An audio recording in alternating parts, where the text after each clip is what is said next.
OK. Euh, Aujourd'hui, le titre de la classe, c'est Jacob et Esau.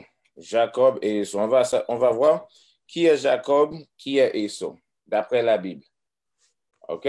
Et on va savoir aussi de qui nous sommes. Est-ce que nous sommes d'Esau ou Jacob? Commençons-nous à Genèse 25. À vrai dire, commençons-nous à Jean 8, verset 32. On va commencer à Jean 8, verset 32, et puis ensuite, donne-moi Genèse 1, le chapitre 25. Oui, capitaine. Parce que c'est vraiment important de savoir qui est Esau et Jacob, d'après la Bible. Jean, chapitre 8, le verset 32. Et vous connaîtrez la vérité, et la vérité vous rendra libre. OK, la Bible a dit, vous connaîtrez la vérité te rendra libre. Pour mieux comprendre, ça veut dire que nous sommes tous dans l'esclavage. On a besoin de la vérité pour nous délivrer. Et qu'est-ce que c'est que ça, la vérité? Que le Christ est un homme noir, que les Israélites sont des noirs, qu'il est exigible d'observer les règlements et les lois de Dieu pour être en bon accord avec le Seigneur. Tout ça, c'est la vérité. Et il y a d'autres choses, on va vous montrer aujourd'hui, qui fait partie de la vérité. Allons à Genèse, verset 25. Genèse, chapitre 25, le verset 25. Non, commençons au verset 19. Verset 19.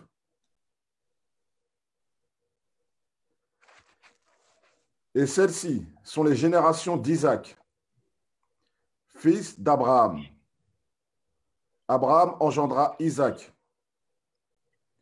Et Isaac était âgé de 40 ans quand il prit Rebecca pour femme, la fille de Bethuel, le Syrien, de Padamaran, la sœur de Laban, le Syrien.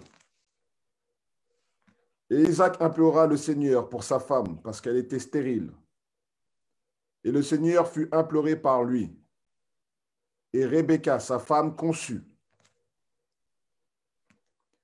Et les enfants luttaient en elle. Et elle dit, si cela doit être, pourquoi suis-je ainsi? Et elle alla s'enquérir auprès du Seigneur. Attendez un instant.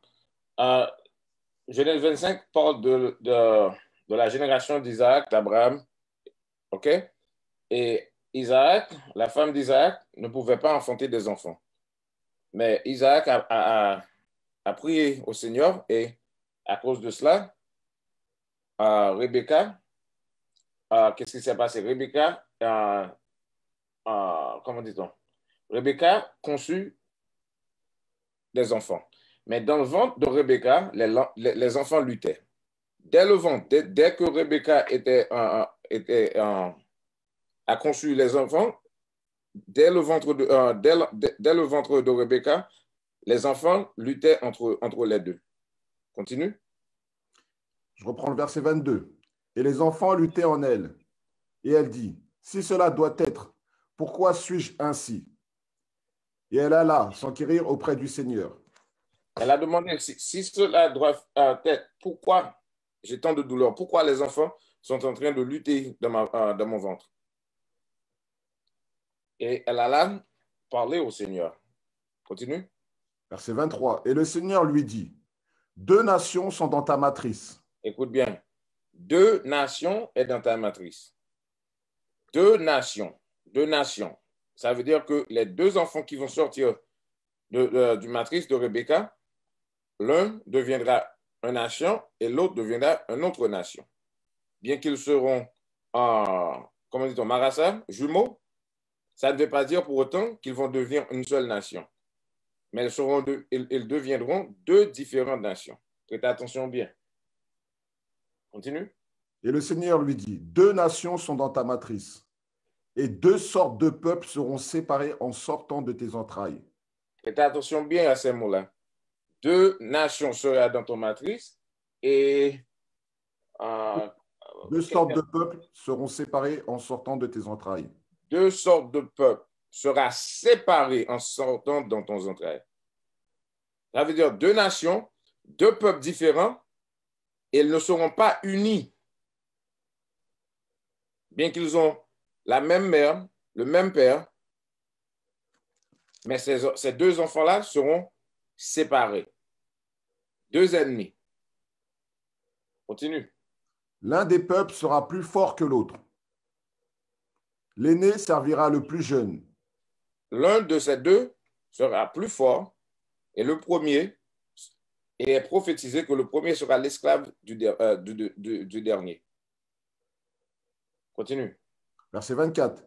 Et lorsque ces jours pour être délivrés furent accomplis, voici, il y avait des jumeaux dans sa matrice.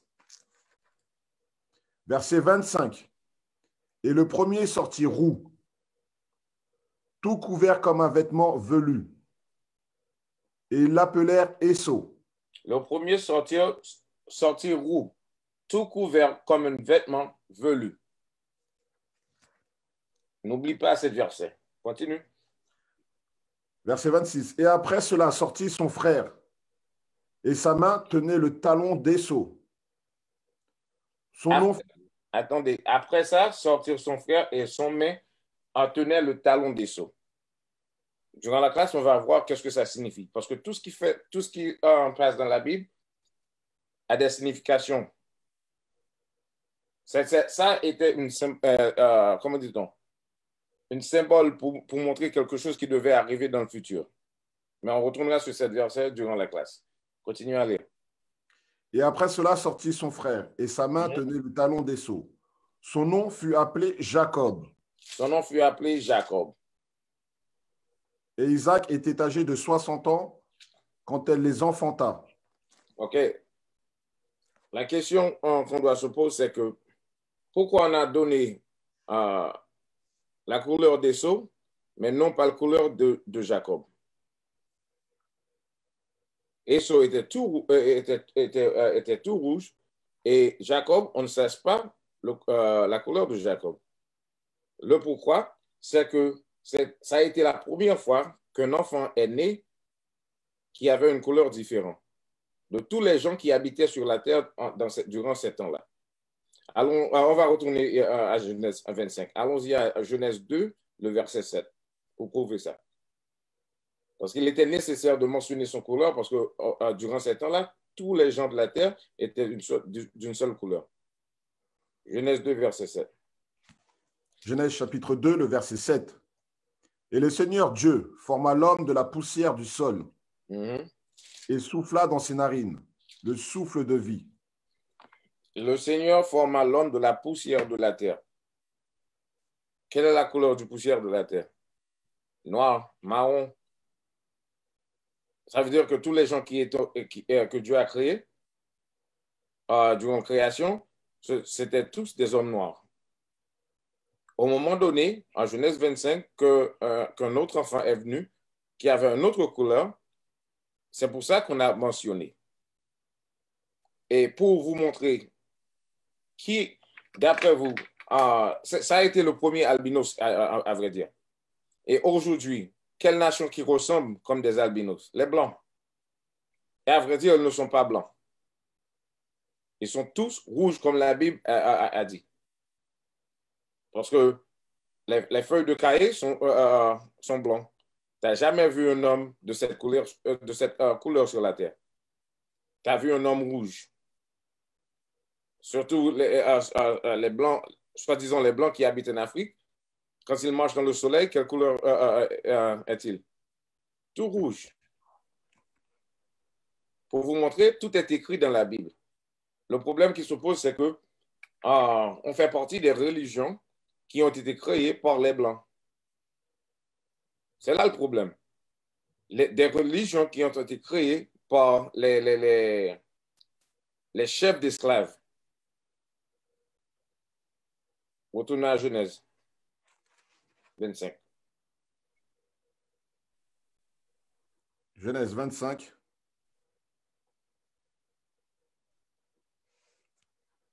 Je reprends le verset 26, capitaine. S'il vous plaît. Et après cela sortit son frère, et sa main tenait le talon d'Ésaü. Son nom fut appelé Jacob. OK.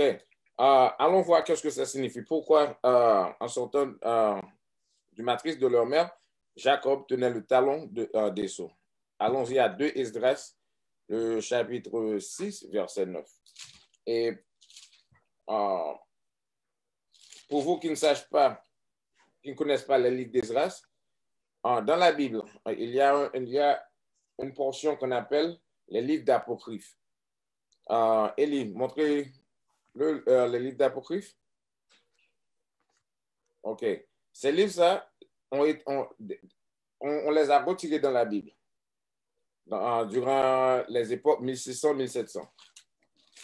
Mais la plupart des prêtres catholiques ont des Bibles qui ont cette portion qui a été retirée. Et ça fait partir de la Bible, parce que je vais te montrer quelque chose tout de suite. À vous qui regardez. Mon Bible, c'est le Bible de roi King James 1611. OK? Je vais vous montrer ça. Les auditeurs ne peuvent pas voir, mais on va mettre ça sur une vidéo et comme ça, les gens peuvent plus voir. 1616, et puis au milieu, où se trouvent les livres, au milieu, ça se dit apocryphe. Par ici, pour vous montrer que ça existait dans la Bible durant les années 1611. Maintenant, on va lire une portion qui se trouve dans le livre d'Esdras qui explique qu'est-ce que ça signifie. Ça signifiait quand Jacob tenait le talon d'Ésaü. On a retiré ces livres-là pour nous empêcher de vraiment comprendre la Bible. Parce que si je te donne n'importe quel livre et je retire, disons, 12 chapitres, parce qu'on a retiré 12 livres dans la Bible. Si je te donne un livre qui manque des chapitres, vous ne pouvez pas vraiment comprendre de quoi parle la livre. C'est la même chose pour la Bible. Durant les années durant l'esclavage, on a retiré, laisse-moi voir, à vrai dire, combien de livres. 1, 2, 3, 4, 5, 6, 7, 8, 9, 10, 11, 12, 13, 14 livres, à vrai dire, non pas 12. Ça veut dire que la Bible que tu as dans ta maison, ça manque 14 livres. Allons-y, Élie. Lire 2 Esdras 6, verset 9. Tu ne voudrais pas que je commence au verset 8, capitaine? Laisse-moi voir. Allez donc. Il me dit, Abraham à Isaac, parce que de lui naquit Jacob et Ésaü. Car la main de Jacob tenait le talon d'Ésaü depuis le commencement. OK, c'est ce que la Bible a dit. Quand tu lis le livre de Genèse. Et maintenant, le verset 9 va expliquer qu'est-ce que ça signifie. Verset 9. Et Ésaü est la fin de cet âge, et Jacob est le commencement de l'âge qui suit. Ésaü est la fin de cet âge, et Jacob est quoi? Et le commencement de l'âge qui suit. Et le commencement de l'âge qui suit. Dès leur naissance, il a été déjà prophétisé que cet royaume appartiendrait à Ésaü. Mais l'autre qui vient, quand le Christ retourna, ça appartiendra à qui? À Jacob. Et on va voir ça. Retournons à Genèse. Parce que peut-être quelqu'un peut dire, non, je ne crois pas ça. OK. Qui est le gouverneur de cette terre? Les Noirs ou les Blancs? Les Blancs. Cet royaume leur a été donné par le Seigneur Dieu. Mais le royaume suivi, qui vient après que le Christ retourna sur la terre, ça appartient à nous, les Israélites. Mais si on ne sache pas et on ne commence pas à appliquer les lois du Seigneur, 2/3 de nous ne va pas être sauvés. Continuez-les dans Genèse. Genèse, chapitre 25. Allons jusqu'à verset 26, pas vrai? Oui, capitaine. OK, allons-y à Genèse 11, le verset 1 et 2. Genèse. Chapitre 11, le verset 1 et 2. Chapitre 11, verset 1er. Et la terre entière était d'un seul langage et d'une seule élocution. Verset 2. Et il arriva que, comme il voyageait par... Non, verset 1er. Et la terre entière était d'un seul langage et d'une seule élocution. Tout le monde sur la terre parlait un seul langage, qui était hébreu. Et tout le monde parlait ce langage de la même façon. Parce que parfois, quand tu regardes dans les temps modernes, les Américains parlent l'anglais un peu différent de ceux qui sont en Angleterre. Et ceux qui sont en Jamaïque parlent vraiment différent. Vous voyez bien? C'est de ça que ça se passe quand ça dit d'une seule élocution. Tout le monde prononce les mots de la même façon. OK. Allons-y à Genèse 2, verset 11. Genèse, chapitre 2, le verset 11. Le nom de la première est Pisson. Non, commencez à 10. Genèse, chapitre 2, verset 10. Et une rivière sortait d'Éden pour arroser le jardin. OK, ça parle du jardin d'Éden. Là, le Seigneur a créé tout le monde.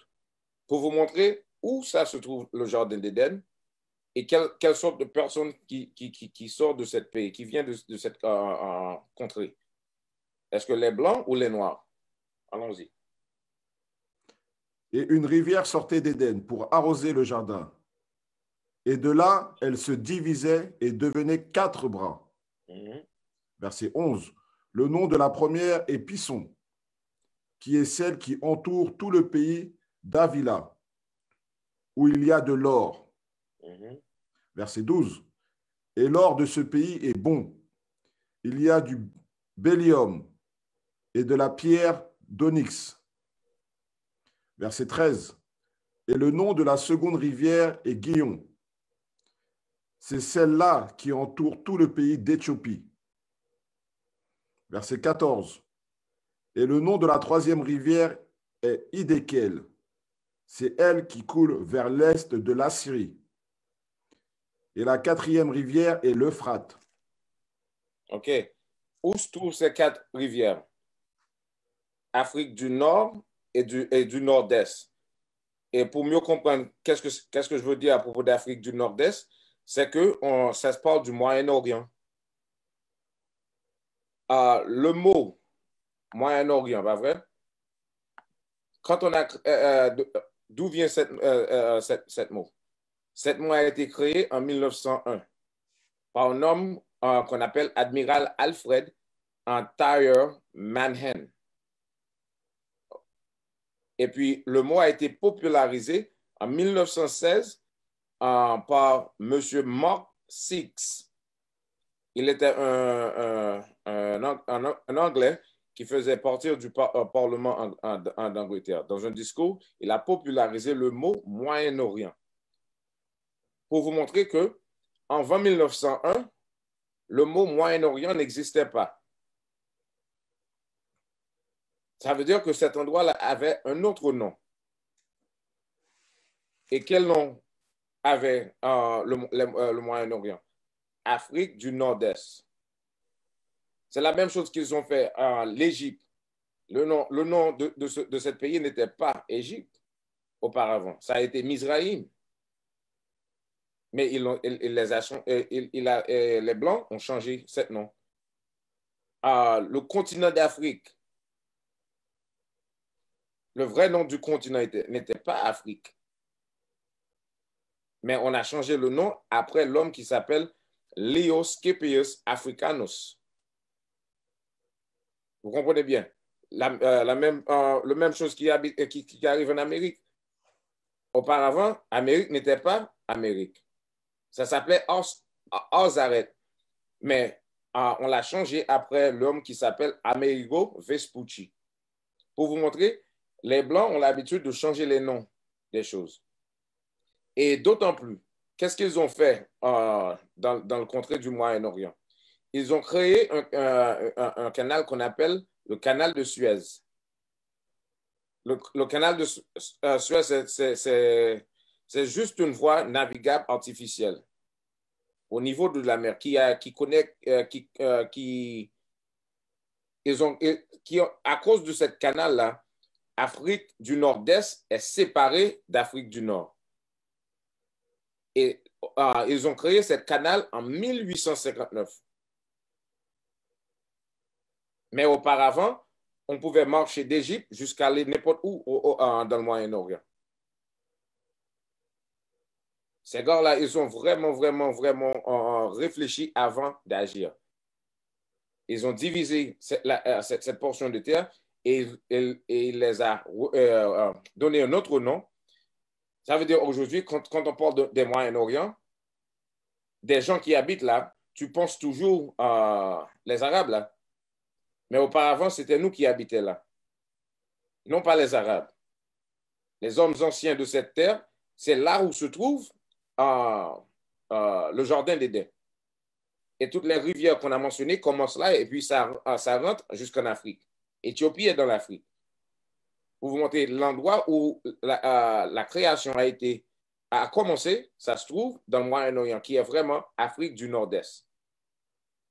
Et quand tu vas dans l'histoire, tu vas voir que tous les gens qui venaient de ces endroits, c'était tous des hommes noirs. Jusqu'à nos jours, même si tu regardes les Arabes, ils ne sont pas blancs. Genèse 25 t'a dit la première fois qu'un albinos a été créé. Et ça. Retournons à Genèse 25, donne-moi le verset 30. Genèse 25, verset 30. Et Esau dit à Jacob, nourris-moi, je te prie, de ce potage roux, car je suis défaillant. C'est pour cela qu'on l'appela Édom. OK. La raison pour laquelle je lui ai fait lire cette verset, c'est pour vous montrer que dans la Bible, tu vas avoir le mot Édom et parfois le mot Esau. Ça se parle de la même personne. Édom et Esau est la même personne. Édom et Esau. Allons-y, relire ça encore. Genèse 25, verset 30. Et Esau dit à Jacob, nourris-moi, je te prie, de ce potage roux, car je suis défaillant. C'est pour cela qu'on l'appela Édom. C'est pour ça qu'on l'appela Édom. Qu'est-ce que ça signifie, Édom? Rouge. Édom signifie rouge. Esau était tout rouge. Il a deux noms dans la Bible. Esau et Édom. Et le nom d'Édom, c'est le nom qui appartient à sa postérité. Allons-y donne-moi Genèse 27.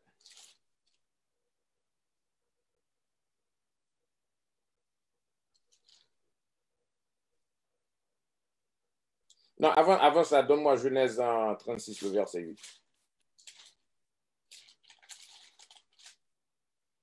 Genèse chapitre 36, le verset 8.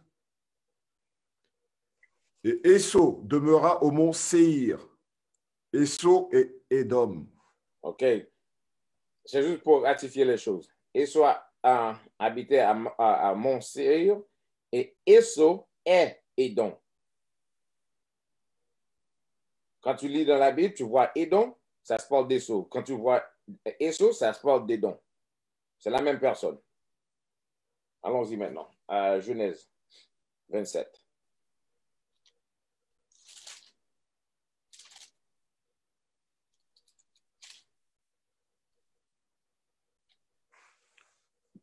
Tu veux quel verset, capitaine? Oh, commencez au verset 36. Genèse, chapitre 27, verset 36. Et il dit, n'est-il pas appelé justement Jacob? Car il m'a supplanté ces deux fois. Qui parle? C'est Esau qui parle maintenant. Parce que Jacob a supplanté Édom, Esau, et il a pris, le père l'a donné la bénédiction de l'aîné. Et maintenant, Esau est arrivé pour demander à son père son bénédiction. Allons voir. Il dit, n'est-il pas appelé justement Jacob? Car il m'a supplanté ces deux fois. Il a pris mon droit d'aînesse. Et voici, maintenant il a pris ma bénédiction. Et il dit, n'as-tu pas réservé une bénédiction pour moi? Verset 37. Et Isaac répondit et dit à Esau, voici, je l'ai établi ton seigneur OK, écoute bien. Je l'ai établi ton Seigneur. De qui ça se parle? Jacob. Jacob doit être le Seigneur sur la terre. Le Seigneur des sceaux. Allons voir. Continue. Voici, je l'ai établi ton Seigneur, et je lui ai donné tous ses frères pour serviteurs. Je lui ai donné tous ses frères pour serviteurs. N'oublie pas ce qu'on a lu dans Genèse 25. Le dernier servira l'aîné. Jacob est le Seigneur de la terre et tous les habitants de la terre doivent être les serviteurs de Jacob. Continue.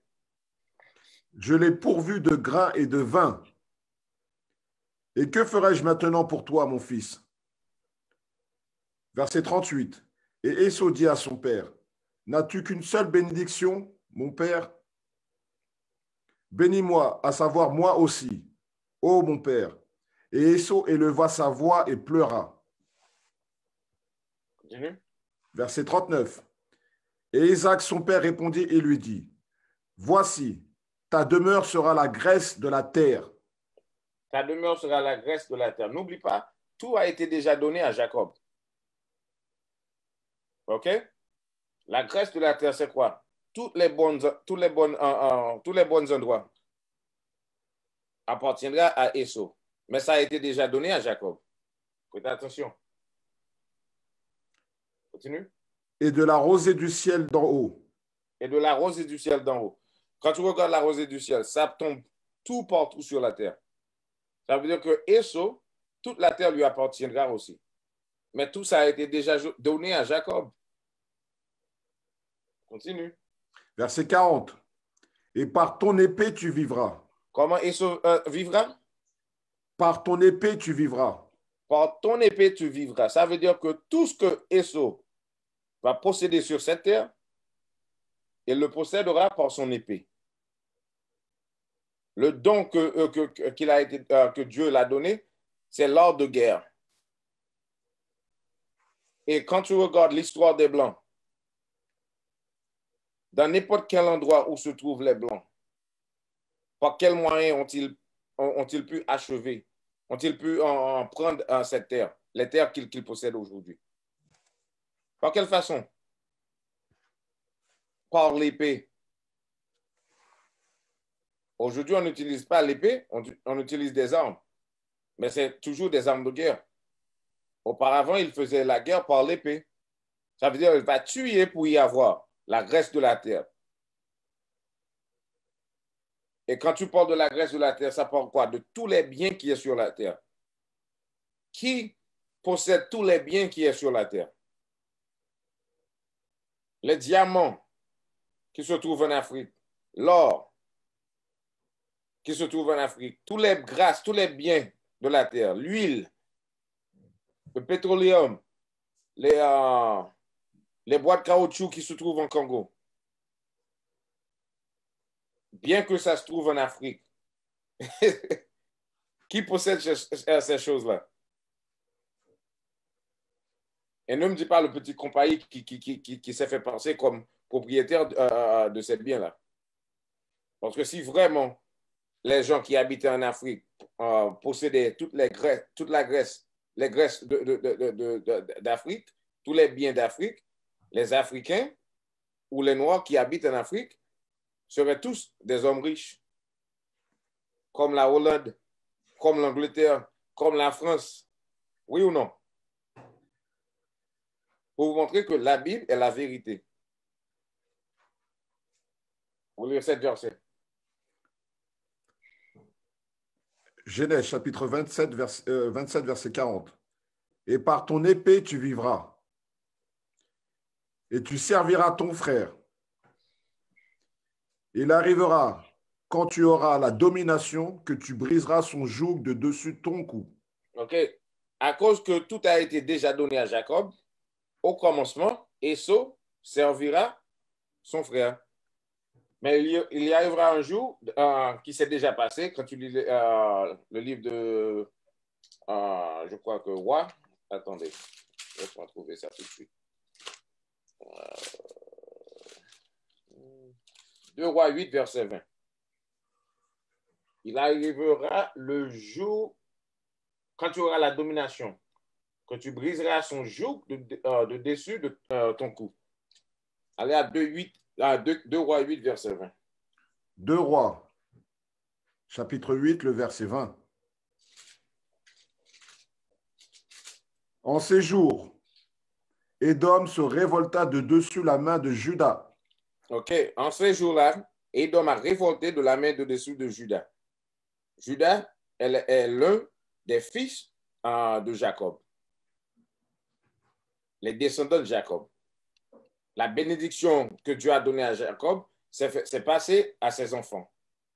Parce que si je suis un homme riche et après ma mort, qu'est-ce qui va arriver à mes biens? Ça va être passé à mes enfants. On va donner ça à mes enfants. C'est la même chose. Juda, dans ce moment-là, gouvernait sur Édom.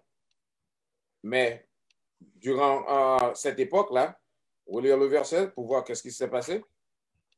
En ces jours, Édom se révolta de dessous la main de Juda. Continue. Et établir un roi sur eux. OK. Ça veut dire que durant cette époque, Édom est devenu une nation. Et s'est séparé de nous. C'est ça la prophétie qu'on a lue de Retourner à Genèse 27, le verset 40. Et par ton épée tu vivras, et tu serviras ton frère. Il arrivera que quand tu auras la domination, que tu briseras son joug de dessous ton cou. Continue. Verset 41. Et Ésaü prit Jacob en haine à cause de la bénédiction avec laquelle son père, l'avait béni. Et Ésaü prit Jacob en haine à cause de la bénédiction. Aujourd'hui, cette haine existe toujours. C'est pour ça, quand tu regardes les choses qui se passent en Amérique, la façon qu'ils tuent les Noirs, si tu ne connais pas la Bible, tu vas demander pourquoi ça se passe comme ça. Pourquoi cette haine existe? Ça existait dès la matrice de notre mère. Nous sommes des frères et sœurs, jumeaux. Mais la prophétie a dit que 2 nations sortiraient de ta matrice et ils seront séparés. 2 gens différents. Relire Genèse 25. Peut-être il y avait des gens qui sont branchés en retard ou déjà les gens qui étaient là depuis auparavant, ils ont oublié. Genèse, chapitre 25, le verset 23. Et le Seigneur lui dit, 2 nations sont dans ta matrice, et 2 sortes de peuples seront séparés en sortant de tes entrailles. L'un des peuples sera plus fort que l'autre, et l'aîné servira le plus jeune. L'un sera plus fort que l'autre. Quand tu regardes dans tous les événements sportifs, qui est le plus fort? Les Noirs. À n'importe quel moment qu'on nous a donné l'opportunité de faire quelque chose, on devient le meilleur. Durant longtemps, on n'a pas pu jouer le golf. Au moment donné qu'on a laissé Tiger Woods jouer au golf, qu'est-ce qui s'est passé? Il est devenu le meilleur. La même chose pour le sport du tennis. Regarde bien, le premier, l'aîné, sera plus fort que le dernier. On est plus fort physiquement, mais en tant que comment dit-on, quand il s'agit de faire la guerre, Dieu leur a donné le don de guerre. Juste pour un moment. T'en fais pas. Juste pour un moment. Où étions-nous auparavant? Genèse 27? 27, verset 40. Vous voulez au verset 40 encore? Non, verset 41. 41.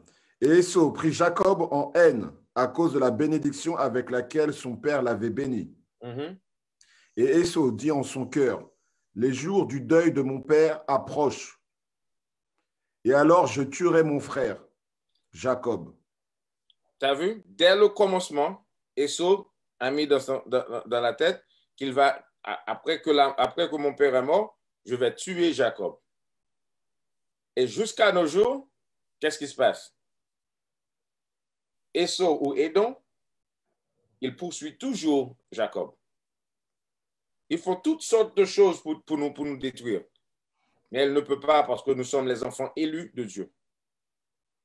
Quand tu regardes en Afrique, le sida, à vrai dire, toutes les maladies qui sont en Afrique, d'où viennent ces maladies-là? Ils ont pris le prétexte qu'ils nous donnent des guérisons, mais pendant qu'ils font les vaccinations, ils nous donnent des maladies. Ils veulent détruire tous les Noirs. Mais le problème qui se pose, c'est que nous sommes les enfants élus de Dieu. Nous sommes les vrais Israélites. Et la terre nous appartient. On est juste en train de souffrir parce qu'on a désobéi à la loi. C'est tout. En retournant vers le Seigneur, crois-moi, comme j'ai dit la semaine dernière, lire le livre de Juges qui se trouve dans la Bible et tu vas voir comment Israël a mené leur vie. Au moment donné qu'ils appliquaient les lois, Dieu combattait pour eux. Quand ils ont désobéi les lois, Dieu les a rendus dans l'esclavage. OK? Allons à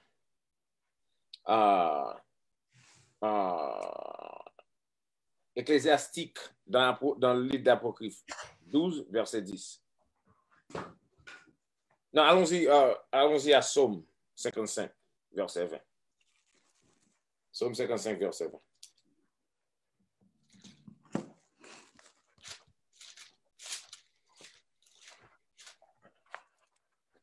Psaume 55, verset 20. Mm-hmm. Il a étendu ses mains sur ceux qui sont en paix avec lui. Il a violé son alliance. Attendez, vous lire ça encore? Psaume 55, verset 20. Il a étendu ses mains sur ceux qui sont en paix avec lui. OK. Il a étendu ses mains sur ceux qui sont en paix avec lui. Continue. Il a violé son alliance. Christophe Colomb est venu. Les Puritains sont venus aux États-Unis. Ils ont fait beaucoup d'alliances avec les natifs. Les natifs leur a reçus avec le bon cœur. Il leur a donné des biens. Et si ce n'était pas pour les natifs d'Amérique, les Anglais qui sont venus en Amérique ne pourraient pas survivre l'hiver. Mais qu'est-ce que les Blancs ont fait? Ils ont violé l'alliance qu'ils avaient fait avec les natifs. La même chose en Afrique. Toutes les alliances qu'ils ont fait, les Blancs ont violé les alliances. Continue. Verset 21. Les paroles de sa bouche étaient plus lisses que le beurre, mais la guerre était dans son cœur. Tu vois bien? Ils parlent des belles paroles, mais la guerre est dans leur cœur. Comme on dit aux États-Unis, tout homme est créé égal, bien que ce n'est pas, la Bible ne dit pas ça. Mais leurs idéologies en Amérique, c'est que tout homme est créé égal. Mais si nous sommes tous égaux, c'est ce qu'ils ont dit avec leur bouche. Mais la façon qu'ils nous traitent, est-ce que ça prouve que nous sommes tous égaux? Non. Pour vous montrer que la Bible dit la vérité. Les paroles de sa bouche étaient plus lisses que le beurre.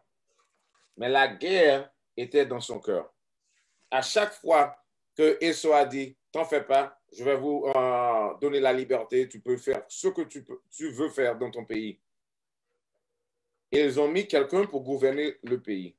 Si le gars a décidé de ne pas marcher la façon que les nations en blanc lui a dit de marcher, qu'est-ce qui lui est arrivé? Franchement, il y aura un coup d'État dans ce pays. Pour vous montrer, il parle d'une façon, mais il agit d'une autre façon. Et parce que lui, le don que Dieu lui a donné, c'est que pour gouverner la terre, il va tuer pour y avoir. C'est son don, ça. Continue.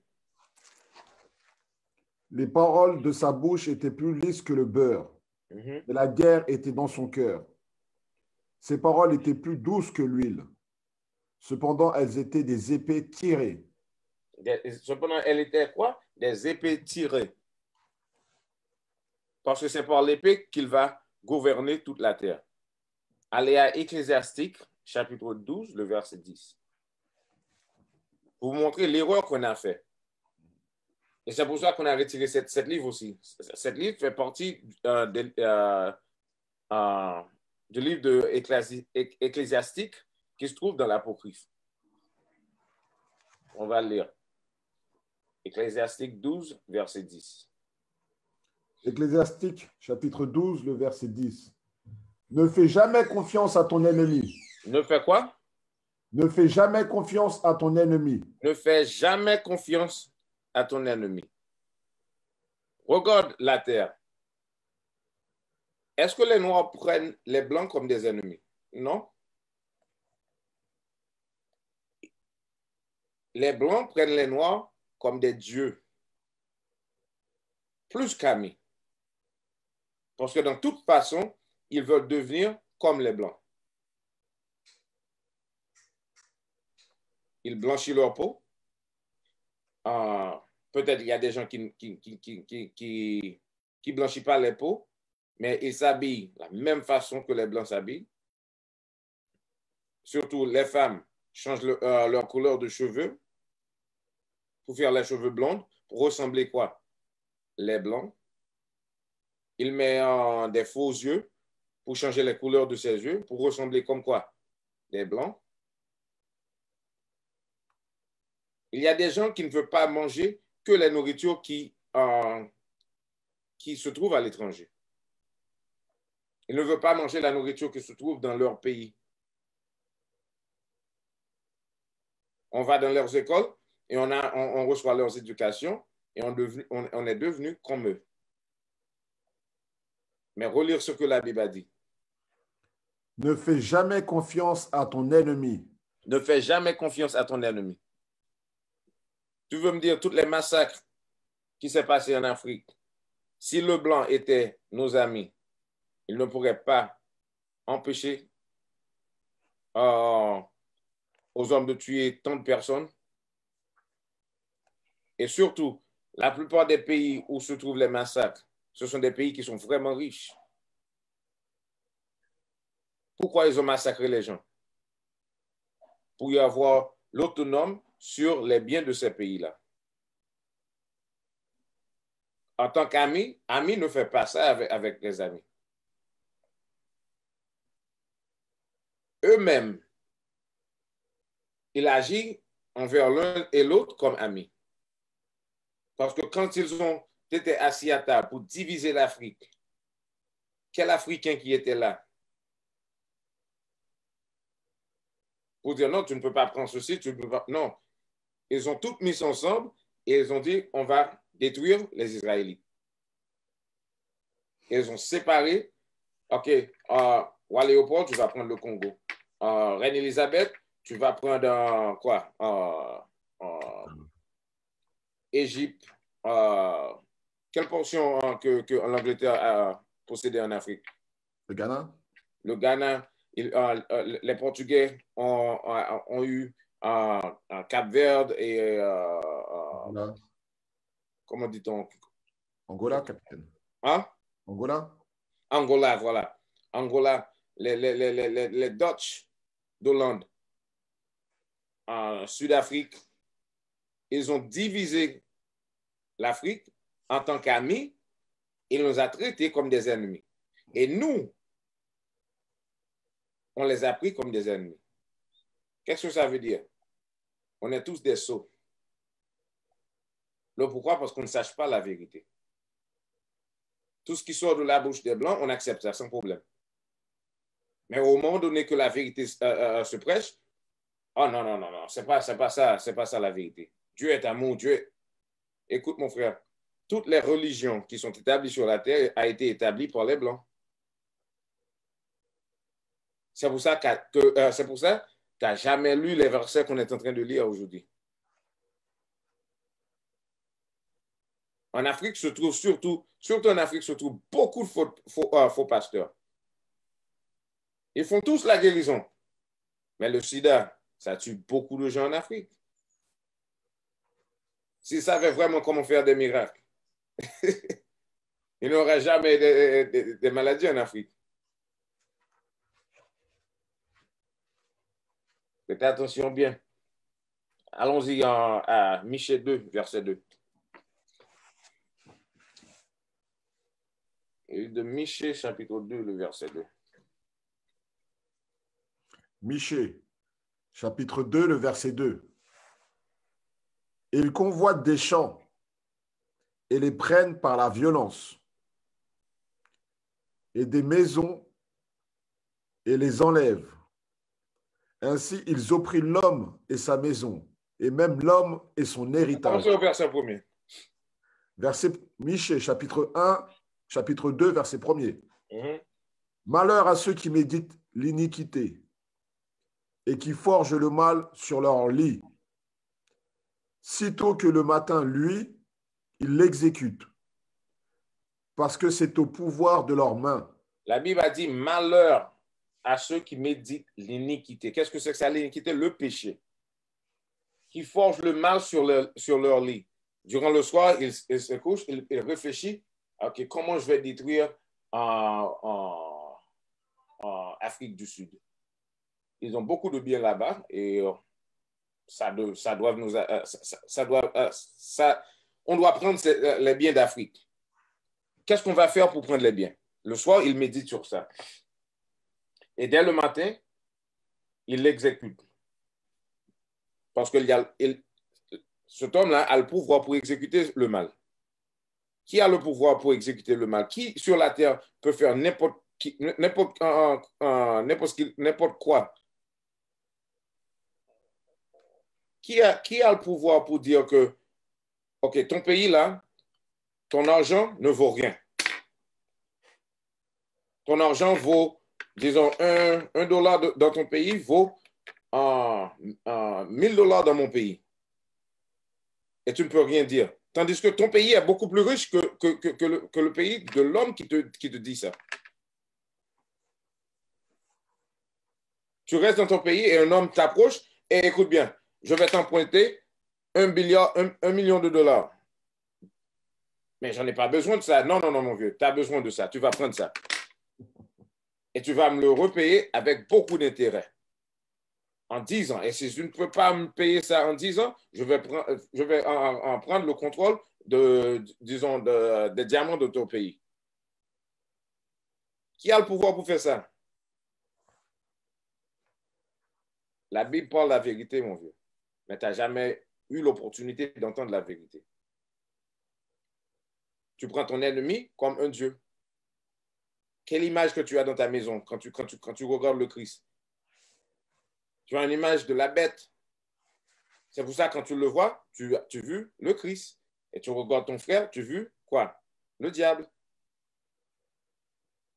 Tandis que c'est le contraire. Ton frère est comme le Christ et l'ennemi est le diable. Il t'a troublé la tête. Verset 2. Verset 2. Et ils convoitent des champs. Et ils convoitent des champs.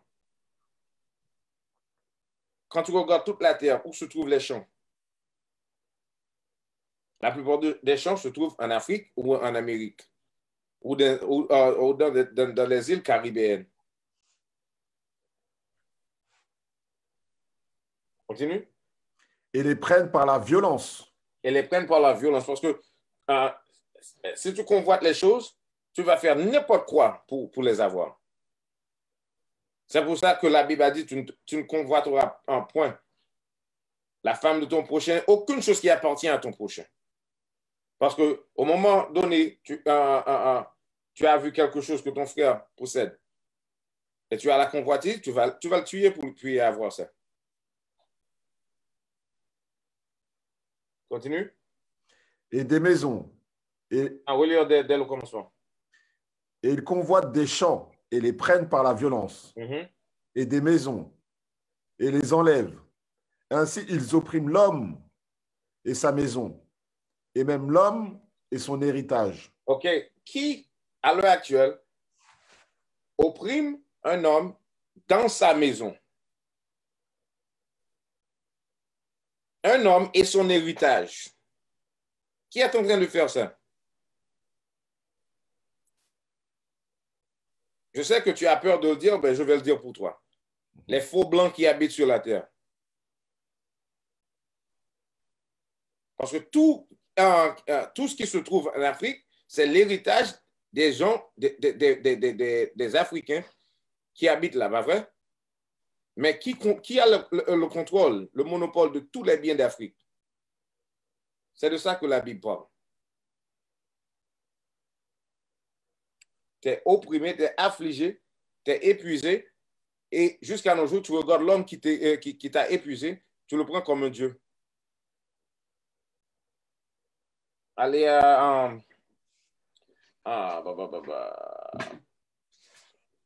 Abdias 1, verset 10.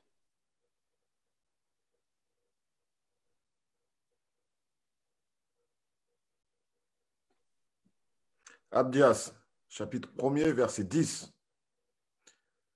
À cause de ta violence faite à ton frère Jacob, la honte te couvrira et tu seras retranché pour toujours. OK. Le sort d'Esau, c'est ça là. À cause de ta violence faite à ton frère Jacob. Qui est le frère de Jacob? Esau. Et Esau a haï Jacob et il a dit, après la mort de mon père, je vais le tuer. Mais par la grâce de Dieu, il ne pouvait pas nous éliminer tout entière sur la terre.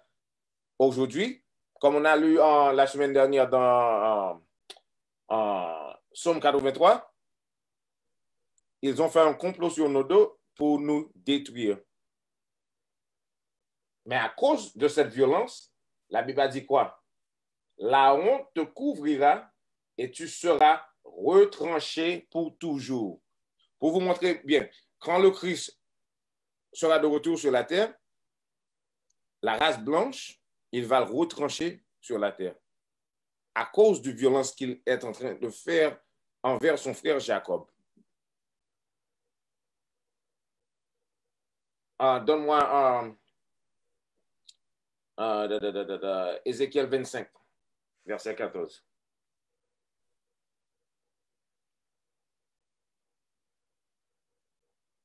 Ézéchiel 25, verset 14. Ézéchiel, chapitre 25, le verset 14.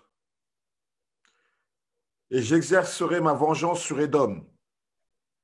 Par la main. En Genèse, en 36, verset 8, Édom est Esau. Esau est Édom. Son nom a été changé en Édom. Ça se parle d'Esau, le frère de Jacob. Vous lire ça dès le commencement. Ézéchiel, chapitre 25, le verset 14. Et j'exercerai ma vengeance sur Édom par la main de mon peuple. Non. Commencez au verset 12. Verset 12. Ainsi dit le Seigneur Dieu, parce que Édom a agi contre la maison de Juda. Qui a parlé le Seigneur Dieu? Il va faire quelque chose. Le pourquoi? Parce que la façon que Édom a agi envers la maison de Juda. Continue. En prenant vengeance, et s'est rendu grandement coupable en se vengeant d'eux. Vous voyez bien? Le fait qu'il nous a menés dans l'esclavage, il s'est rendu vraiment coupable. Il va payer pour ça un jour. Allez. Verset 13. À cause de cela, ainsi dit le Seigneur Dieu. Ainsi dit le Seigneur Dieu. Ça veut dire que ce qu'on parle maintenant, ce n'est pas nous qui va le faire. C'est le Seigneur Dieu qui va le faire.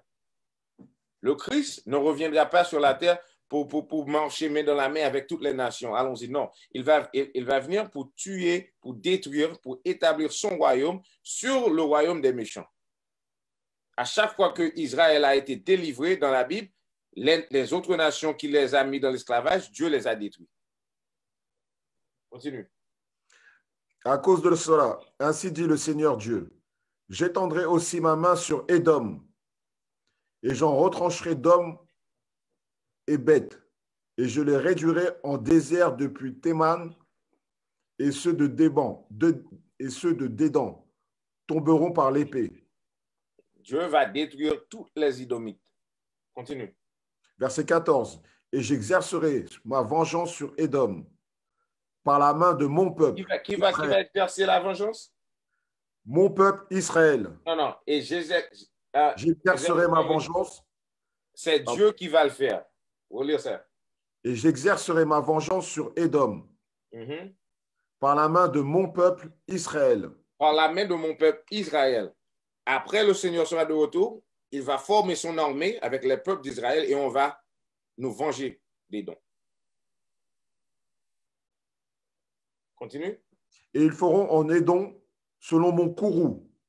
Ils feront en Édom selon mon courroux parce que Dieu regarde en haut et il veut faire quelque chose. Mais ce n'est pas le temps maintenant. On doit premièrement réveiller le peuple d'Israël parce qu'on doit savoir la vérité d'abord. Lire. Ils feront en Édom selon mon courroux et selon ma fureur. Et ils connaîtront ma vengeance, dit le Seigneur Dieu. Dit qui? Le Seigneur Dieu. Allons-y à Apocalypse 13, verset 10. Apocalypse, le chapitre 13, verset 10. Pour vraiment voir le sort des dons. Apocalypse, chapitre 13, le verset 10. Celui qui mène en captivité ira en captivité. Celui qui mène en captivité ira en captivité. Qui a amené en captivité? Les Blancs ont amené les Noirs en captivité. Ça veut dire le jour viendra qu'ils iront dans captivité. Continue. Celui qui tue par l'épée doit être tué par l'épée. Celui qui tue par l'épée doit être tué par l'épée. Qui avait le don d'épée? La bénédiction de l'épée, c'est qui? Esau. Qui a parcouru toute la terre et a tué les gens par l'épée. Qui a opprimé un homme et son héritage au point d'épée. Esau. Vous lisez ça encore. Révélation ou Apocalypse chapitre 13, le verset 10. Celui qui mène en captivité ira en captivité. Celui qui tue par l'épée doit être tué par l'épée. Celui qui tue par l'épée doit être tué par l'épée. Continue. Voici la patience et la foi des saints. Voici la patience et la foi des saints. Les vrais saints. Donne-moi qui sont les saints d'abord. Parce que toutes les fausses églises chrétiennes disent non, oui, nous sommes tous les saints de Dieu. On va voir ce que la Bible a dit à propos des saints.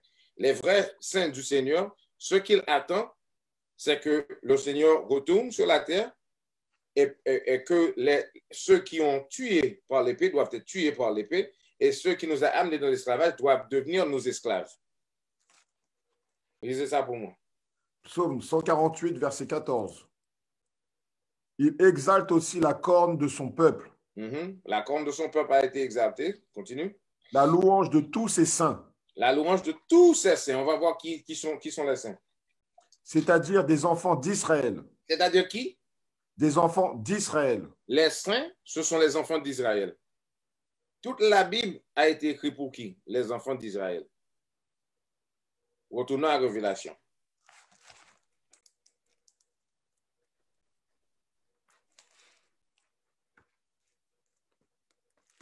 Je reprends le verset 10? Oui. Verset 11. Verset 11. Et je regardais. Verset 10, désolé. Verset 10. Verset 10.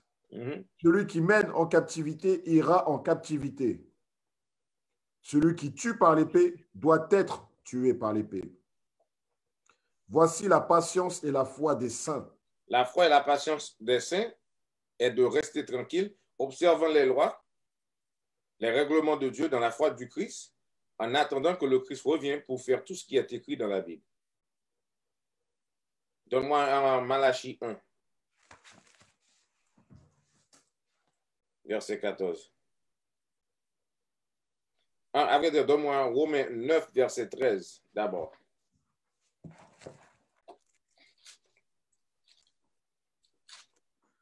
Romains chapitre 9, le verset 13.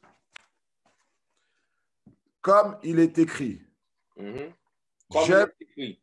Ça veut dire qu'on peut y aller dans un autre endroit dans la Bible et lire la même chose. Comme il a été écrit, comme il est écrit, continue. Jacob, je l'ai aimé, mais Ésaü, je l'ai haï. Ok, Jacob a été aimé et Ésaü, Dieu l'a haï. Allez un peu plus haut. Verset 9. Romains chapitre 9, le verset 9. Car ceci est la parole de la promesse. À cette époque viendrai-je, et Sarah aura un fils. Verset 10. Et non seulement cela, mais lorsque Rebecca aussi conçut d'un. Ok, on a lu à propos de Rebecca dans le livre de Genèse, elle a enfanté Jacob et Esau, qui est deux nations différentes, deux peuples différents, et qui sont séparés. Ça veut dire deux ennemis. Allons-y. Et non seulement cela, mais lorsque Rebecca aussi conçut d'un, c'est-à-dire de notre père Isaac. Verset 11. Car les enfants n'étant pas encore nés, n'ayant fait aucun bien ni mal, afin que le dessein de Dieu selon l'élection puisse se maintenir, non des œuvres, mais de celui qui appelle. Verset 12. Il lui fut dit, l'aîné servira le plus jeune. C'est ce qu'on a lu dans Genèse 25. Continue. Comme il est écrit, Jacob, je l'ai aimé, mais Esau, je l'ai haï. Avant que les enfants aient nés, Dieu a déjà choisi qui il voulait choisir. Il a choisi Jacob et il a haï Esau. Continue. Verset 14.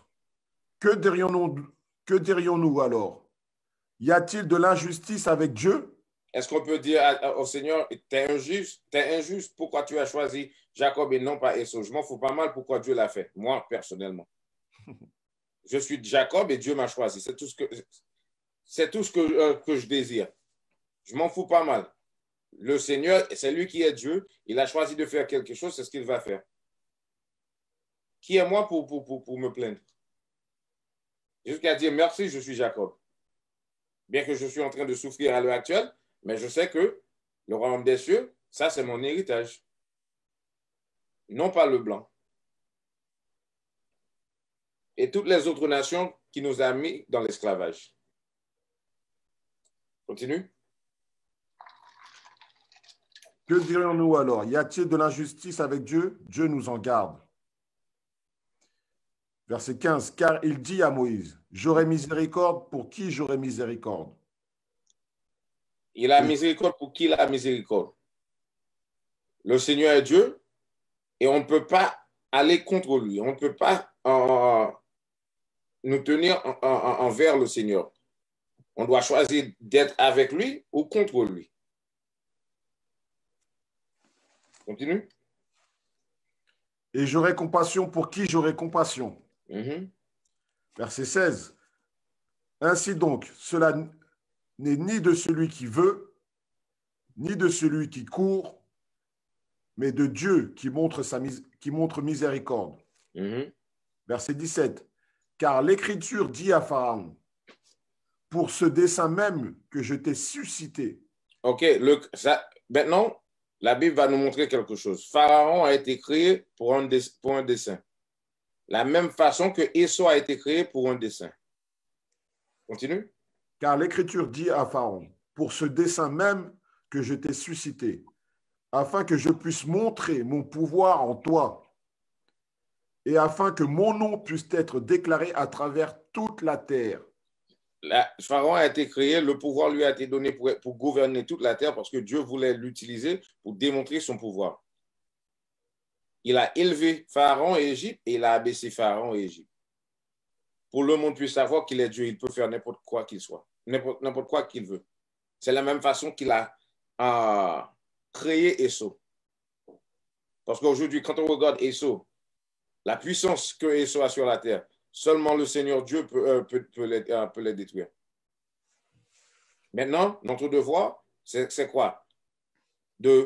D'observer les règlements de Dieu, de faire ce que la Bible nous avait dit de faire pour y avoir le salut. Parce qu'on ne peut pas mener nos vies de n'importe quelle façon qu'on veut agir et pensant que le Seigneur va nous délivrer.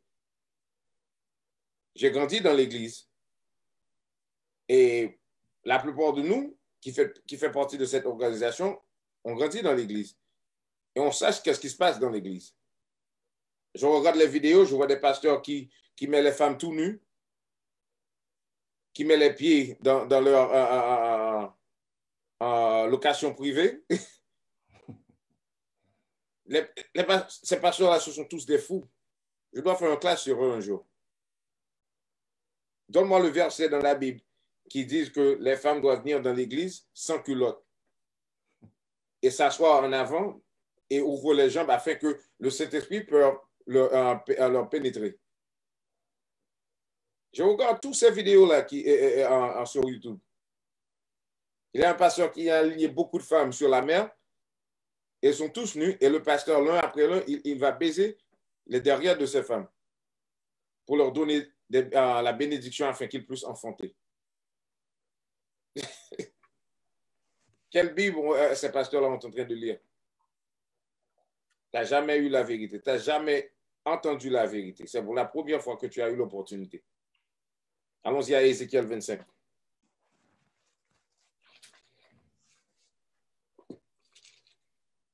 Ézéchiel 35.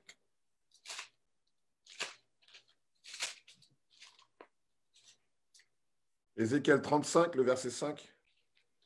On commence au verset 1er. Verset 1er. La parole du Seigneur vient encore à moi, disant, verset 2, Fils de l'homme, dresse ta face vers la montagne de Séhir. OK. On va relire, aller à Genèse 36, verset 8, pour voir de qui ça se parle. Parce qu'on a mentionné le mont de Séhir une seule fois durant la classe, durant le commencement. Genèse chapitre 36, le verset 8. Esau demeura au mont Séhir. Esau demeura où? Au mont Séhir. Au mont Séhir. Esau demeura au mont Séhir. Ça veut dire que cette portion lui appartient. Retournons à Ézéchiel. Fils de l'homme, dresse ta face vers la montagne de Séhir. Dresse ta face vers la montagne de Séhir. Allons-y. Et prophétise contre elle. Et prophétise pour elle. Contre elle. Prophétise contre elle. Ça veut dire que ce qu'on va lire, ce ne serait pas de bonnes choses quand il s'agit pour Esau. Continue. Verset 3. Et dis-lui, ainsi dit le Seigneur Dieu. Voici, j'en veux à toi, ô montagne de Séhir, et j'étendrai ma main sur toi et ferai de toi la plus dévastée. J'étendrai la main vers toi et je ferai de toi la plus dévastée. Pour t'expliquer bien, quand tu lis dans la Bible, ce qui est arrivé à Égypte, ce qui s'est passé à Sodome et Gomorrhe, le Seigneur dit que ce qu'il va faire à Édom, Esau ou Sir serait beaucoup plus mal que tout ce qui s'est passé sur la terre. Il sera le plus dévasté. Continue. Verset 4. Je dévasterai tes villes. Tu seras ravagé. Et tu sauras que je suis le Seigneur. Tu seras ravagé et tu sauras que je suis le Seigneur. C'est ça le sort des dons. Alors tu penses, pour les faux chrétiens, les faux chrétiens qui habitent tout partout, à vrai dire, sur la terre, ils pensent que les blancs et les hommes méchants sur la terre vont faire tout ce qu'ils veulent, toutes sortes de mal. Et puis, il va juste se mettre à genoux et prier vers le Seigneur. Et quand le Christ sera de retour, nous allons marcher main dans la main. Oh, monsieur Leblanc, tout va très bien, t'en fais pas. Bien que tu as violé ma mère, tu as violé ma grand-mère, tu as violé mon père et mon grand-père, parce que beaucoup d'entre eux pratiquent l'homosexualité aussi. Tu as fait toutes choses de mal sur la terre. Tu tues les gens, tu t'enrichis avec les biens des autres. Tu mènes la belle vie ici. Et puis, quand le Christ sera de retour, il va te prendre en main avec les pauvres et les riches ensemble. Non, tu as déjà reçu ton bien sur la terre. C'est à nous maintenant de gouverner. Et tu seras nos esclaves. C'est de ça que la Bible parle. On va retourner sur ça. Allons-y à Luc, chapitre 1er. Le verset.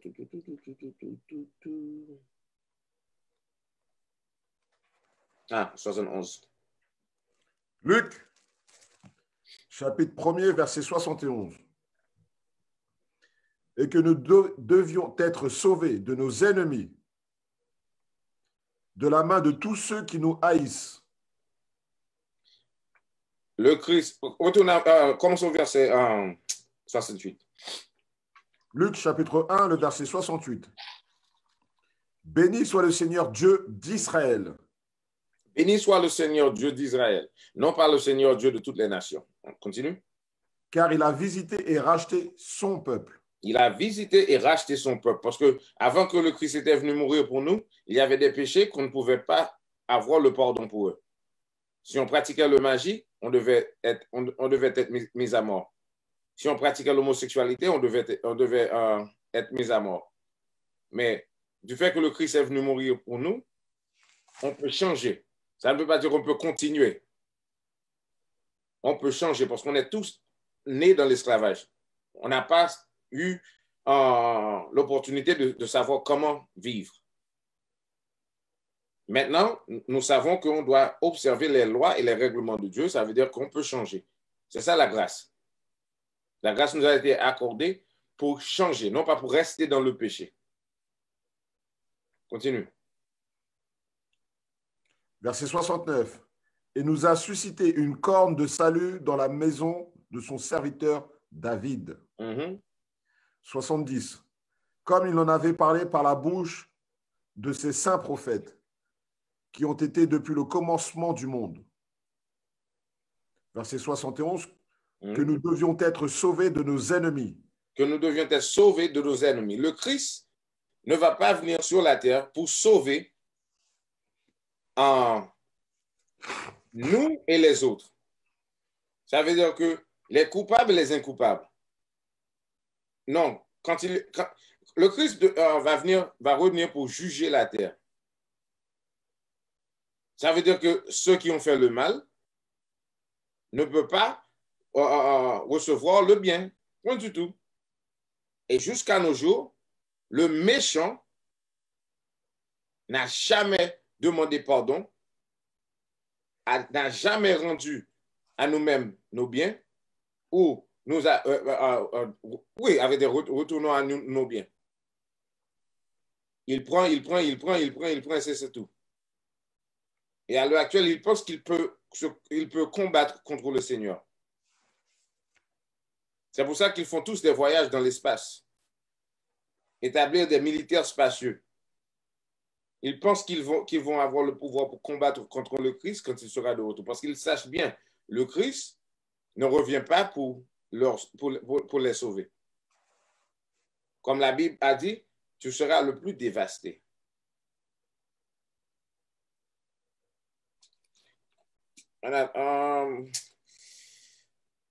Retournons à Ézéchiel.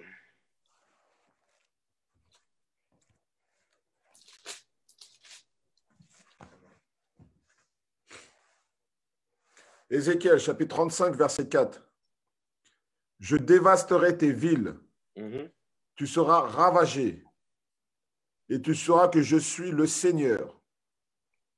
On va voir la raison pour laquelle que le Seigneur va faire ça. Verset 5. Parce que tu avais une haine perpétuelle et que tu as fait couler le sang des enfants d'Israël à coups d'épée. Vous voyez bien? La raison que Édom sera le plus dévasté de la terre, parce qu'il a eu la haine perpétuelle. Cette haine a été établie dès le ventre de Rebecca, dans la matrice. Les deux enfants se luttaient les uns contre l'autre. Et cette haine a été perpétuelle, dès le commencement jusqu'à nos jours. Il n'a jamais lassé. Vous voyez ce verset? Ézéchiel, chapitre 35, le verset 5. Parce que tu avais une haine perpétuelle et que tu as fait couler le sang des enfants d'Israël à coups d'épée. À coup de quoi? Coup d'épée. Esau gouvernera la terre par l'épée. Et nos sangs ont coulé comme des rivières. Et jusqu'à nos jours en Afrique, les manchettes. D'où viennent les manchettes? Qui a assez d'argent pour acheter des milliers de manchettes et les donner gratuitement? Vous devez réfléchir. Il y a quelqu'un qui est l'auteur de toutes les massacres qui se passent en Afrique. Et pour ça, les faux blancs, les hommes rouges, seront les plus dévastés sur la terre. Et ils sachent ça aussi. Continue. Et que tu as fait couler le sang des enfants d'Israël à coups d'épée, au temps de leur calamité, au temps où leurs iniquités étaient à sa fin. OK. Nous avons péché et Dieu nous a rendus dans l'esclavage. Mais ils ont dit, durant l'émancipation aux États-Unis, sur Abraham Lincoln, vous êtes libres. Mais réfléchis bien, étions-nous libres? Parce que même après la liberté, pour y travailler, qu'est-ce qu'on a obligé de faire? De retourner dans les plantations. Et bien qu'ils nous payaient, mais ils nous payaient un petit morceau d'argent. Parce que même après la liberté, pour y travailler, qu'est-ce qu'on a obligé de faire? De retourner dans les plantations. Et bien qu'ils nous payaient, mais ils nous payaient un petit morceau d'argent. Vasco, il y a un écho. Pour y travailler, qu'est-ce qu'on a... Il y a un écho, j'entends un écho. Et bien qu'ils nous payaient, mais ils nous payaient un petit morceau d'argent. Vasco, il y a un écho. Il y a un écho, j'entends un écho. Et bien qu'ils nous payaient, mais ils nous payaient un petit morceau d'argent. Vasco, il y a un écho.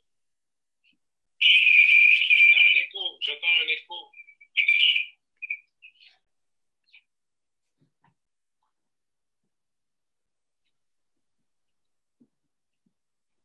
OK. Vous lire le verset encore? Ézéchiel chapitre 35, le verset 5. Parce que tu avais une haine perpétuelle et que tu as fait couler le sang des enfants d'Israël à coups d'épée, au temps de leur calamité. Au temps de notre calamité. Durant l'esclavage, ils nous ont tués. Durant la colonisation d'Afrique, ils ont tué.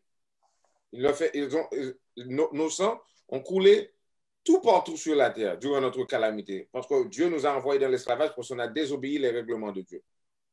Mais ça devait terminer un jour. Après, continuez, lire le dernier portion du verset. Au temps où leur iniquité était à sa fin. Au temps de leur iniquité était à sa fin. Au moment qu'on nous a donné la liberté. En Amérique, on nous a donné la liberté et après ça, on s'est rendu dans les champs pour travailler. Pour une miette de pain. Et ensuite, on a livré après nous les Ku Klux Klan qui nous tuaient toujours par des milliers.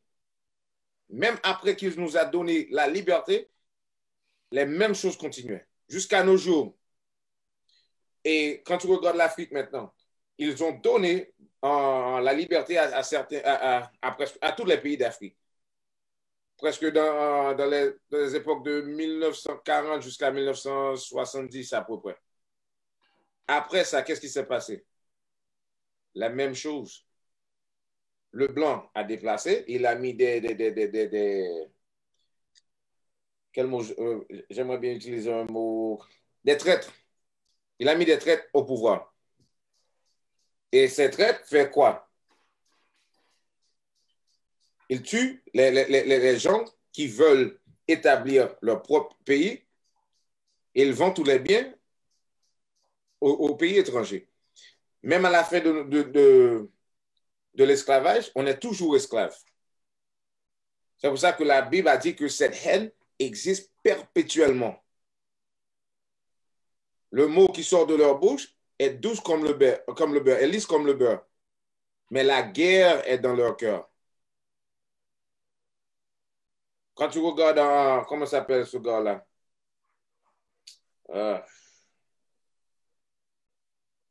Sankara. Après que le Belgique a déplacé, Sankara voulait établir beaucoup de choses. Non. De quel pays Sankara était encore? J'ai oublié, capitaine. OK. Si vous connaissez Sankara, il a établi quelque chose qui était pour son peuple. Et du fait qu'il ne voulait pas servir avec les Blancs, qu'est-ce qu'on a fait? On lui a tué. Tous les leaders d'Afrique qui se tenaient debout pour combattre pour l'Afrique, qu'est-ce qui leur est arrivé? Ils les ont tués. Et après ça, ils font des massacres tout partout pour quoi? Pour mettre le peur dans ton cœur. Thomas Sankara, c'était le président du Burkina Faso. Burkina Faso, c'est bien. Patrice Lumumba, c'était à Congo. Tu vois bien? Après la fin de nos calamités, il nous a tués. Il nous tue toujours jusqu'à nos jours pour vous montrer que leur règne est perpétuel. Continuez-les. Verset 6. On a seulement 5 minutes. On va continuer pour 3 minutes et puis tu peux faire des annoncements. Verset 6. C'est pourquoi je suis vivant, dit le Seigneur Dieu. Je te préparerai pour le sang, et le sang te poursuivra, parce que tu l'as haï, parce que tu n'as pas haï le sang. Le sang aussi te poursuivra. Continue. Verset 7. Et je ferai la montagne de Séir la plus dévastée, et j'en retrancherai celui qui traverse et celui qui revient. Verset 8. Et je remplirai ces montagnes de ces tués. Sur tes collines, dans tes vallées et dans toutes tes rivières tomberont ceux qui ont été tués par l'épée. Verset 9. Et je te réduirai en désolation perpétuelle. Le Seigneur va réduire Esso en désolation perpétuelle. Ça veut dire que pour le temps et pour l'éternité, il sera dévasté. Dévastaté. Dévasté. Dévasté. Et tes villes n'existeront plus. Et qu'est-ce qui n'existeront plus? Tes villes n'existeront plus. La France, les États-Unis, toute l'Europe, les villes, leurs villes n'existeront plus. Ce n'est pas, c'est pas ce que je dis, c'est ce que la Bible dit. Jamais tu iras à l'église et tu entendras ton pasteur lire cette verset-là. Il va vous dire que le Christ, le Seigneur aime tout le monde. Mais dans le Nouveau Testament, la Bible a dit, non, je n'aime pas tout le monde. La Bible a dit que le Seigneur a des ennemis. Il va détruire tous ses ennemis. On va terminer dans cette verset-là. Et Élie. Oui, capitaine.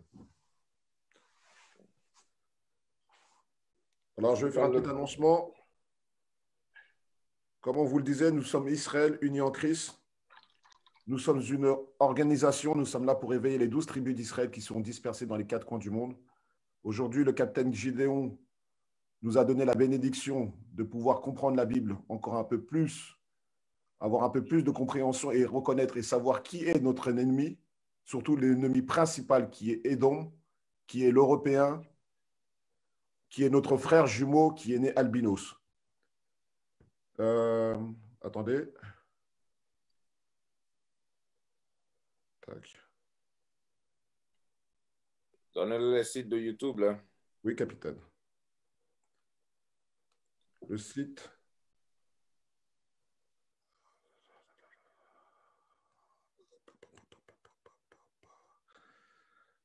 Vous pouvez nous suivre sur israelunit.org. Nous avons aussi aujourd'hui une télé. Vous pouvez télécharger l'application IUIC TV sur Android, sur Apple. TV. Sur Android, sur Apple. Si vous voulez nous supporter financièrement, car nous avons aussi besoin d'aide, vous pouvez aller sur iuic.fundraising@israelunit.org. Je répète, IUIC, fundraising, FUNDRAING,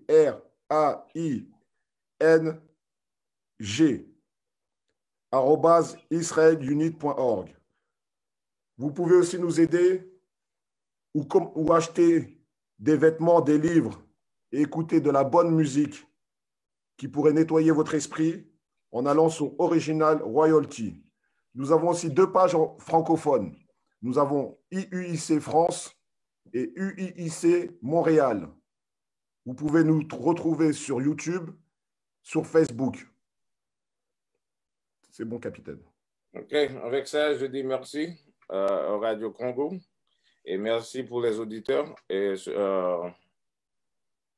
branchez la semaine prochaine, même heure, même channel, et pour y avoir la vérité. La semaine prochaine, le titre de la classe sera les fêtes diaboliques qui se trouvent dans l'Église.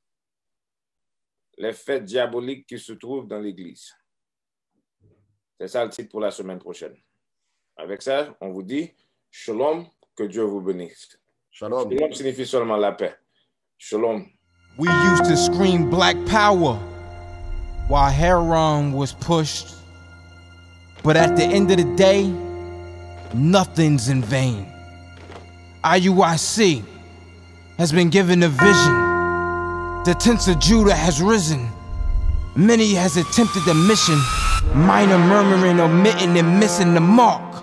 Just reading that he had the flame of fire in his eyes gave us the spark. We on Paul's mission. We out on the road, purple and gold. From Mexico, Cuba, Haiti, Ghana, Sierra Leone. 144,000 boots banging, concrete crackling. These are how men repented at heart. The scriptures is proof. IUIC, we deliver the truth.